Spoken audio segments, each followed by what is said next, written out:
moving themselves forward. Plenty of road furniture, roundabouts to contend with. Not contested here in La Vella, Andorra La Vella. Lorenzo Fortunato rolls through. He takes the 20 points of that intermediate sprint. The 10 riders in the breakaway are at the bottom of the Alto de la Comella, this second categorized climb, 4.2 kilometers long with an average gradient of 8%. However, gradients upward of 10, 11, 12% along the way. Archaean B&B hotels having come to prominence in the last few kilometers. They send one rider up the road. Meanwhile, at the front of the race, they crest the top of the Alto de la Comella on this second categorized climb. Let's see the replay. Here we go. This is what's happened to João Almeida. He's had to have a bike change. He takes off the bottles. The mechanic's out of the car. They take the spare bike off the roof of the team car. Doma Novak right on hand to help João Almeida, the Portuguese rider, come back to the group. And here we see Jay Vine having left behind the other riders of the breakaway. He decides to try to go solo from here to the finish line. It looked like we saw him also go and crest that Alto La Comella as first rider. The chasers to Jay Vine pass through 15 kilometers to go. They trail by 17 seconds. Archie Ryan dancing on the pedals, trying to break away from this group. He's got his teammate James Shaw. He's number 87 in that pink jersey. And yo-yoing on and off the back is Bruno Amorai. About to officially start this last climb, the climb to the finish line in Pau, but as we would have all been able to see, he fought his way back on, and Torsten Train, the 30-year-old Norwegian rider from Bahrain Victorious, is going in pursuit of Jay Vine with 5.4 kilometers to go.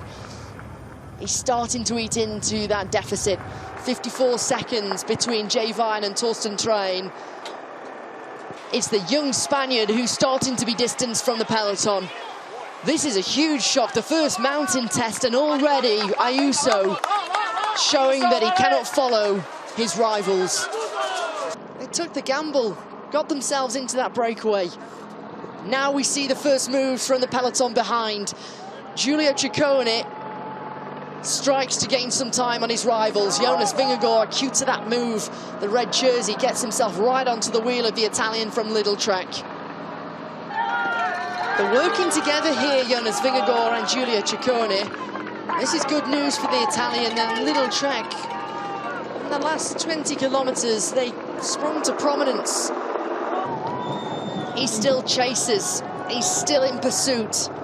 He wants to try and gain as much time as possible on his rivals, perhaps hoping that maybe this man might capitulate towards the top of Pau, the first mountain test of this year's Vuelta a España.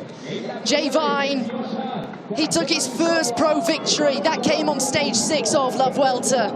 And 3 years later, Jay Vine is going to win stage 6 again.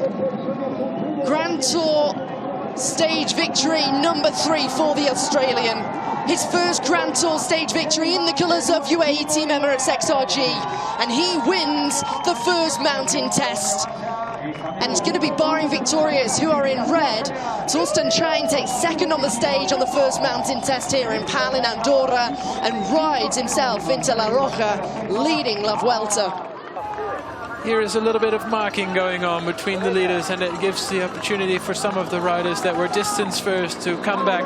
But the moment they get back on there is a big attack from João Almeida, being followed by Jonas Vingegaard, and on his wheel, Giulio Ciccone. Well, they're going to sprint it out, and João Almeida wants to try and grab a handful of seconds if possible. 200 meters remain for the main rivals fighting for this general classification, while Torsten Train has just put himself into the red jersey. Vingegaard saying goodbye to that. It's going to be João Almeida who, he doesn't break the group behind. They come in 4 minutes and 21 seconds down on that of the stage winner Vine.